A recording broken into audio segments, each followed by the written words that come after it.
of serious concern. In order to contain the spread of infection in these two particular areas, the government has recommended that further containment measures will be followed. Subsequently and pursuant to Rule 3 of the Public Health COVID-19 Restriction of Movement of Persons and Related Measures, Rules 2020, Legal Notice 50, the Ministries of Health and that of Interior Coordination of National Government have directed as follows. There shall be cessation of movement in and out of Islii area of Nairobi with effect from today, the 6th of May, 2020 at 7 p.m. for the next 15 days.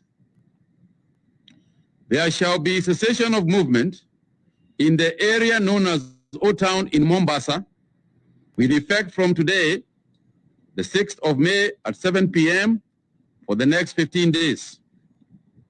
There will be closure of any markets, any restaurants and eateries within those two areas. That is the area of Islii in Nairobi and OLDTOWN in Mombasa with effect from 6 May 2020 at 7 p.m. for the next 15 days. Further, the government has also said that the cost of targeting testing and quarantine and government quarantine facilities shall be met by the government. Kenyans should therefore forthwith not be afraid. Let me repeat that. Effective today, government quarantine facilities will be occupied by those told to do so by the Ministry of Health. Will be given that facility free of charge. This is to facilitate those who may feel that they do not want to go for testing because of the cost of quarantine. That is no longer the case. These measures are not intended to punish anybody in those affected areas. Rather, these measures are supposed to protect those in those areas who may get the disease from movement of persons. Now, let me explain what that means. It therefore means that movement within those areas, when you are going to buy something, when you are going to unnecessary outing for a few people, if you are going to shop, then you can do so. What you cannot do is to leave the area to go to another area. And this will be clarified, the specific geographical locations will be clarified in the order by the Ministry of Interior Coordination and Interior and Coordination of National Government.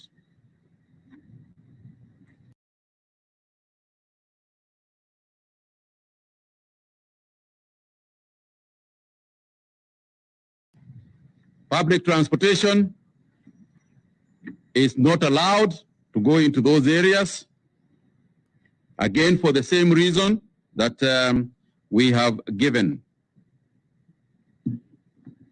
And as I said, and I want to make it clear, is that this cessation of movement is essentially to protect those within those areas and those in the rest of the towns from infection.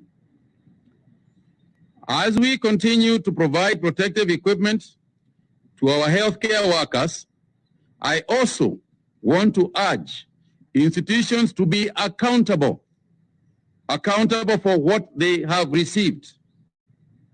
We have observed that some unscrupulous individuals are selling PPEs when delivered to their institutions. I want to warn that such individuals will be arrested and face criminal charges because that is theft. And not only is it theft, it is theft at a very, very bad time. Before I proceed, there are other measures that we have taken in Mombasa, particularly to do with the area of transportation, and I want to invite CS Macharia to talk to those issues.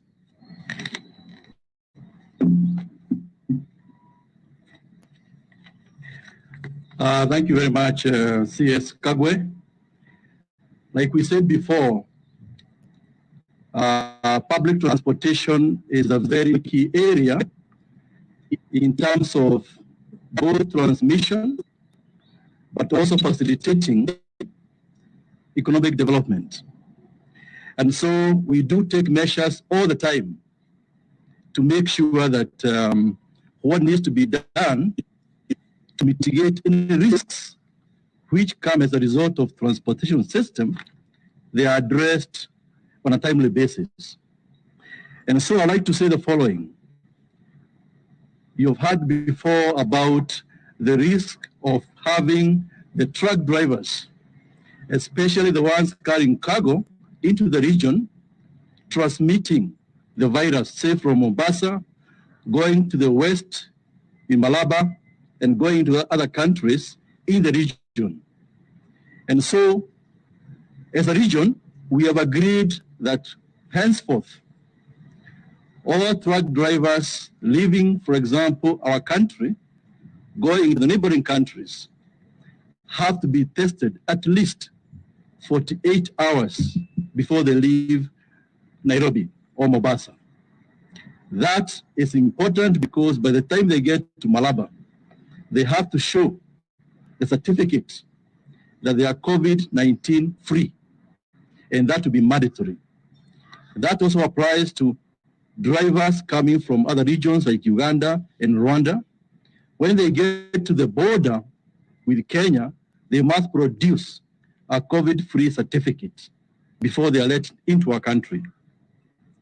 And so, because of this, we would like to also require that all drivers going into Mombasa Port, all drivers going to Nairobi ICD, all drivers going to Naivasha ICD to carry transit goods before they are let into those facilities, before they are let into Port of Mombasa, ICD Nairobi, or ICD Naivasha, they must produce that COVID-free certificate. Otherwise, they will not be allowed to get into the port. Secondly, they have to be tested, like we said before, every 14 days. Every 14 days, so the certificate will be valid for only 14 days. Thereafter, they must show that it's actually been renewed. Let me also say, like what Waziri has said about the port of Mombasa. The port, as you know, has been identified as one of the hotspots. Before COVID, Mombasa Port was employing 6,200 people, members of staff. And so what we decided now, and given directives, is that only the core business, only the core functions will remain at the Port of Mombasa. And this is loading of cargo from the ships and also loading cargo onto the ships for exports. And so the number of employees at the Port of Mombasa has been reduced from 6,200 to 4,000. The rest of the staff have been asked to stay home, in addition to the ones we've asked to stay home before. For example, we had insisted that anybody above 58 years had to stay home, even if he or she was in a core mandate, core function. And then secondly, we have insisted the other hygiene issues had to be followed very diligently. Washing of hands, sanitizers, non-use of lifts, all those other interventions still continue. Let me also, Waziri, briefly mention about the commuter rail. As you know, we have taken certain measures for matatus, but for the commuter rail, which carries between 40 and 50,000 people every day, that was also identified like a major risk area in terms of transmission. And so what we've done in the last few weeks, we have introduced 40 additional coaches 40 additional coaches in addition to the 60 which was there before. So this will help in terms of complementing the transport by matatus, and therefore having no excuse for not having social distancing in terms of people using the train and people using the matatus. Also, as you know, a week ago we introduced what we are calling sanitizer tunnel. Anybody boarding the train must go through that tunnel to make sure they are sanitized and to make sure that they don't carry the virus into the train. And then lastly, another area of major risk has been the ferry, Likoni ferry. And social distancing has been one of the key interventions. We have now introduced a brand new ferry, which arrived on the 25th of April, which will be commissioned tomorrow to start operations. And therefore, there's no excuse whatsoever for people not ensuring their social distancing. Because of economic development is critical for us to finance some of these critical aspects, which CS Mutagi has mentioned. We have also ensured that we continue exporting our flowers, our horticultural produce, and that's why, in addition to the facilities provided by Kenya Airways, we have approached 12 other airlines to make sure they can complement the 2 freighters which are owned by Kenya Airways. This will make sure that the 350,000 jobs in the flower sector, in the fresh produce, is actually sustained. And we are discussing how this additional capacity will be implemented through this additional 12 airlines, which we have agreed that they supplement in terms of airlifting the cargo for the external destinations. Thank you, Waziri. Asante sana. One or two additional issues. One of them has got to do with the arrival of some patients. Arrangements have been made for those people who had gone to India at their own costs. Let me add, at their own costs. Some patients will be returning home, I believe, today. And I want to repeat the protocol that we have adopted for returning patients. We have said that all patients coming home will not be quarantined. Instead, they will be allowed and signed for by their doctors so that they can be able to be quarantined by their own doctors in premises that their doctors determine are sufficient to deal with that particular challenge. So we don't want speculation to say so-and-so was released, so-and-so was not. It is persons who are released to their doctors. They are the ones who are given that permission. So there will be those people. Secondly, is just to add that we have noticed also the issue of the curfew. And I want to urge that people do not break the curfew laws or the curfew regulations, because severe action will be taken against them. And I just want to reiterate, please stay at home after 7 p.m. And in addition to that, we are asking our citizens, as we had done earlier, if you do not have to work from an office, work from home. And as I said, it is important for us to do this. It is important for us to practice this, because for those people who have been saying lockdown, lockdown, essentially that is what it would mean. It would mean that that every person works from home. So we might as well, before a lockdown, or rather than announce a lockdown, we might as well just stay at home and work from home. And we have reiterated this.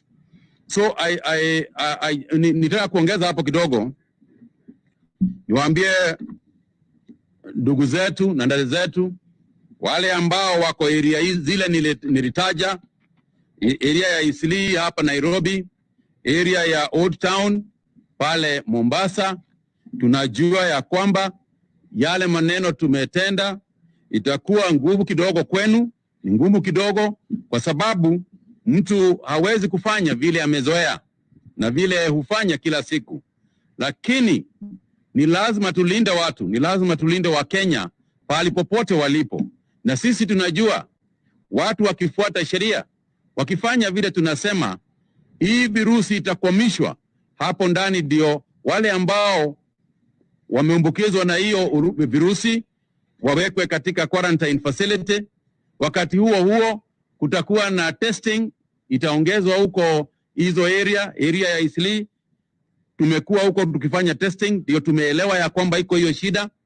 Vile vile tunatembea area zingine, tunajua na tunaendelea kufanya testing area ya Kawangware, na pia tunaangalia ni area zingine, na tukiona virusi imezidi hizo area, ni lazima tunafanya vile tumefanya na hapa na area za Islii na OLDTOWN Mombasa. Kwa hivyo tunawasihi watu,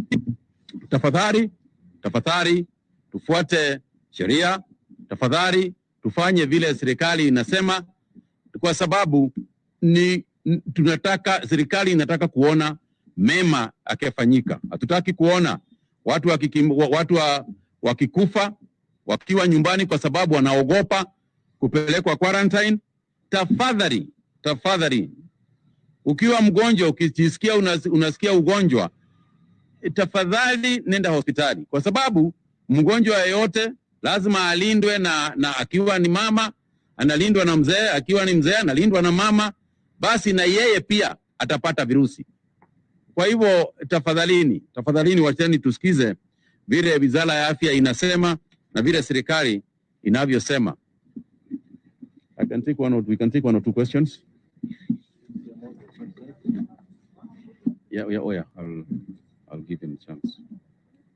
You can see whether you can reply all of them together. Okay.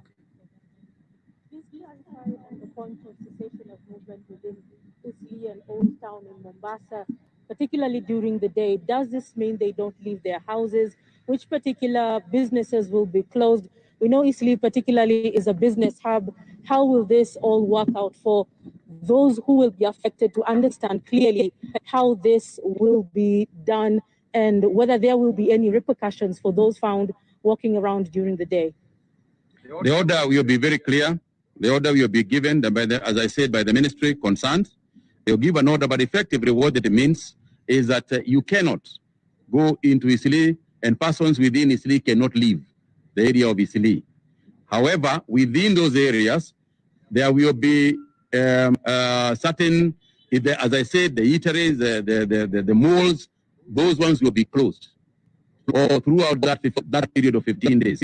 And mass testing will be continuing. It doesn't mean that you have to stick into your house. Within the area you can walk, but we are urging people not to leave their premises. What we don't want to do is to lock people inside their houses. But we are saying, as much as possible, stay within the house and send somebody, move out only when you must to get something or whatever. But visitations, gatherings, anything of the kind must not continue. Yes, ma'am. There's concern that some of the patients who turn positive, or some of the people who turn positive, do not show the signs of COVID. And the numbers, for instance, announced today, the 47. What is then the percentage of asymptomatic patients and the vice versa? Okay, you deal with that. Nancy Okware from KBC. My first question is to CS Macharia. You've talked of the reduction of the workforce, especially at the Ports Authority. What will be the implication, especially on the output, and are the members of staff that are going home going to be paid? So I need you to clarify if it's paid leave or what happens. And also the next question is to CS Kagwe. In terms of the cessation of movement, especially in and out of Islii, you may find out that some people may have already started moving out of the estates before 7 p.m. So do you think it's going to be effective? Well, to start with, my answer would be that,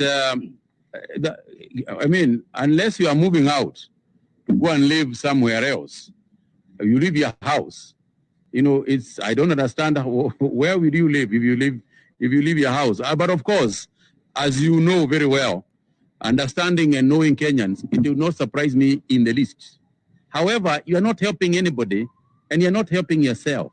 I've just explained what happened to this gentleman from Tanzania, the one who traveled from Tanzania, and how he has infected persons we are still tracing, you know, in and out of there. So if you have a colleague who is in Islii, leaves Islii as we are speaking, to come and stay with you, you would be an extremely foolish person to accept that that person comes and stays with you and they have not taken a test. So it is you who would be exposing yourself to the virus. So I would expect responsibility. I would expect people to behave. I would expect that persons within those areas would themselves want to stay there and take a test to protect themselves and to protect their friends and family. Yes, that issue about KPA, like I said, the numbers have been reduced from 6,200 to 4,000. In fact, the target is to go as down as 3,500. And what I said was we want to limit to only the core functions. So output of the core functions will not go down because the core functions is about operations of the ports. Cargo coming in, all the ships are offloaded, and all the ships going are loaded with cargo. That output will not change. In fact, we like it to go up. However, any auxiliary services which are not critical to the port, those are the ones you've said, those people should actually stay at home. And whether they'll be paid or not, the issue is where possible, they'll be taking leave. If it's not possible, during this period, KPA will actually pay them because it is not their fault that we have this situation, but hopefully we shall not go for too long. So the numbers will come down. Those who are going home, they'll be paid, but we're only limiting ourselves at the port only on the core functions, which is operations. Cargo in, cargo out.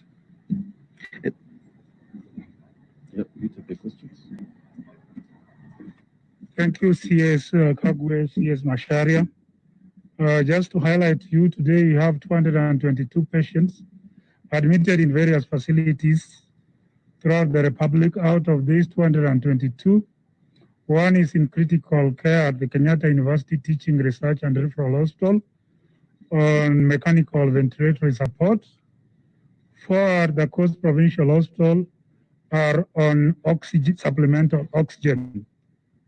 The rest are in stable condition and we look forward to their discharge home in the coming few days. Allow me also to digress and mention this matter of the home or community-based deaths. In the past 1 or 2 weeks, we have realized increased cases of deaths at the community level or patients dying upon reaching the accident and emergency unit, especially in Mombasa. And the risk posed by this is usually these are critically ill people. They are usually symptomatic of COVID-19, and therefore they are likely to be shedding very high levels of the COVID-19 virus, therefore making them extremely infectious, especially for those who are close to them, like family members who are taking care of them, or relatives and friends who could come in the spirit of the African culture to visit and condole with a sick person. So our appeal, especially to our colleagues, our friends at the coast, is to ensure that you call 719 in case you are feeling unwell. We still remember the symptoms of COVID-19. One is a dry cough, the other is running a temperature or high fever, and also difficulty in breathing. If you experience any of these symptoms, please call 719. And remember, we have ambulances also stationed in Mombasa, which can quickly respond through the rapid response teams to be able to pick you and take you for healthcare attention. In terms of the numbers reported today, the 46, because this is a small fraction, almost 90% of them were symptomatic, meaning these were people who were just picked by routine targeted testing it's only 10 of them or so, or 10% of them who are exhibiting symptoms. And many of them are also exhibiting very mild symptoms. Remember also, we are in the flu season. Kenya has two flu peaks. One is from March to May, and the other one starts from around July to September.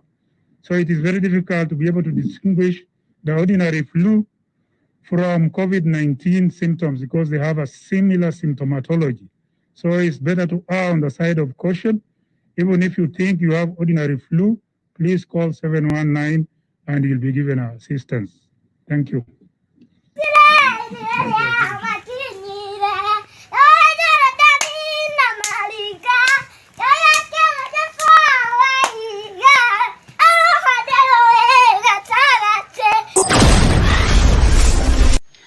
Hi, I am Kibe Joy Wanjiko from Thika and I'm watching Maju Live Radio TV.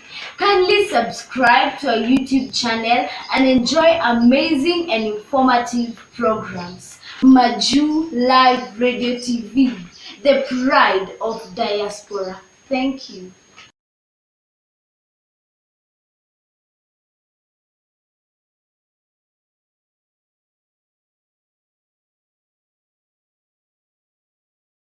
National Assembly here in the Parliament of Kenya during this afternoon session starting at 2:30 p.m. Today being May the 6th on a Wednesday.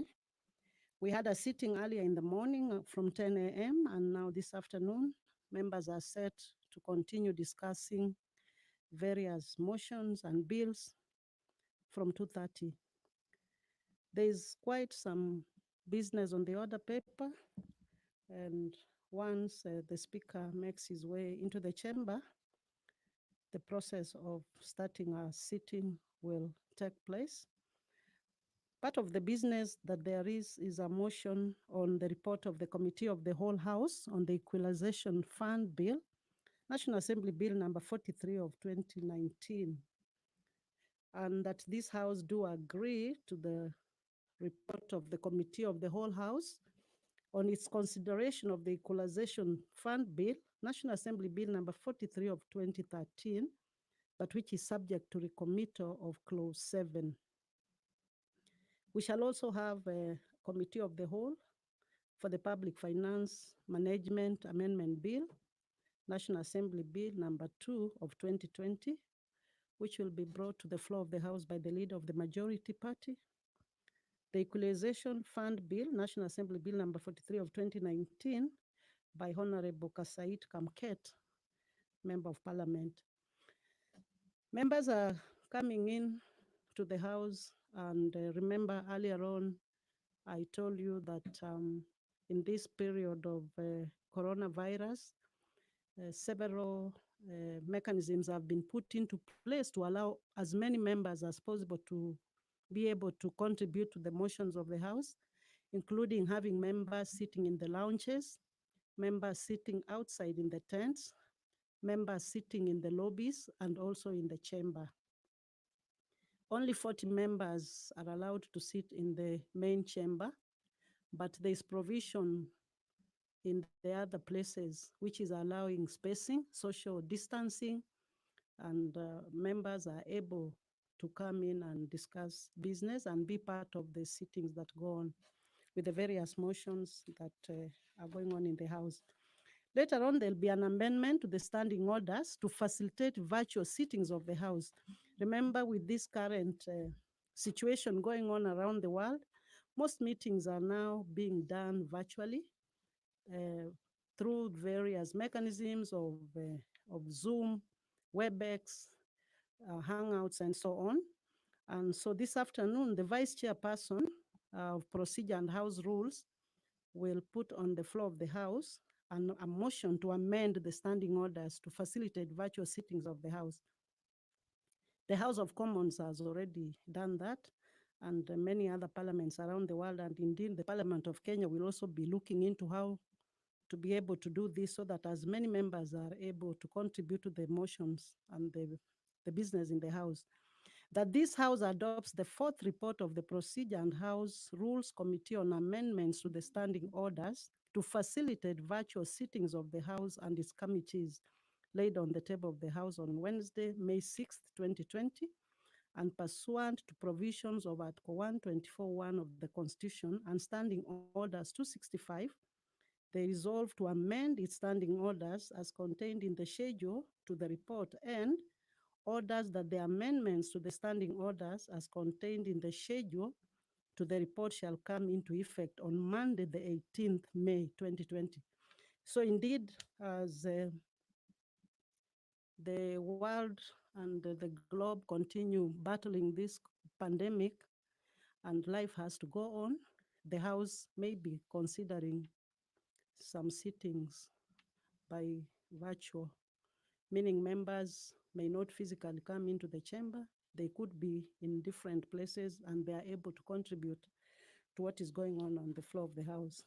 These are really different times we are living in.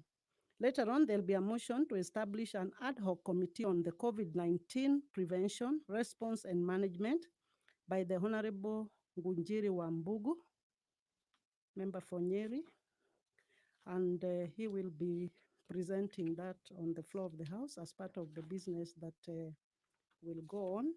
And the membership of the committee has been spelled out. It includes the Honorable Ngunjiri himself, the Honorable Dr. Amos Kimunya, the Honorable Dr. Makali Mulu, Honorable Yusuf Hassan, the Honorable Alice Wahome, the Honorable Florence Mutua, the Honorable Peris Tobiko, the Honorable Peter Kaluma, the Honorable Mish Hamisi, the Honorable Beatrice Nyaga, the Honorable Janet Ongera, the Honorable Dr. Otiende Amolo, the Honorable Gadoni Wamshomba, the Honorable Godfrey Ososi, the Honorable Dismas Barasa, the Honorable Joshua Kandie, the Honorable Daniel Kamuren Tuitoek, the Honorable Patrick Munene, the Honorable Anthony Oluoch, the Honorable John Kiarie, the Honorable Abdi Omar Shurie, the Honorable Major Retired Bashir Abdullahi, and the Honorable Teddy Mwambire. This is a committee of 23 members who are expected to be able to be part of this that has been proposed by the Honorable Wambugu. Indeed, now it's about time for the Speaker to come in and making his way in procedurally is the Speaker of the National Assembly, Honorable Justin Bedan Muturi. He will preside over the sitting this afternoon. We welcome you to this sitting, courtesy of the Parliamentary Broadcasting Unit and the Kenya Broadcasting Corporation. It will be live on Bunge TV, YouTube channel, KBC Channel 1, and on the Parliament broadcast, the Parliament FB page. Parliament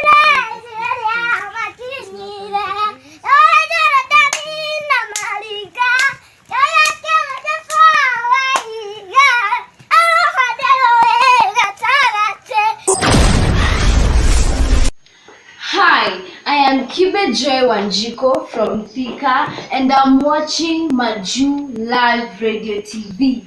Kindly subscribe to our YouTube channel and enjoy amazing and informative programs. Maju Live Radio TV, the pride of diaspora. Thank you.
and area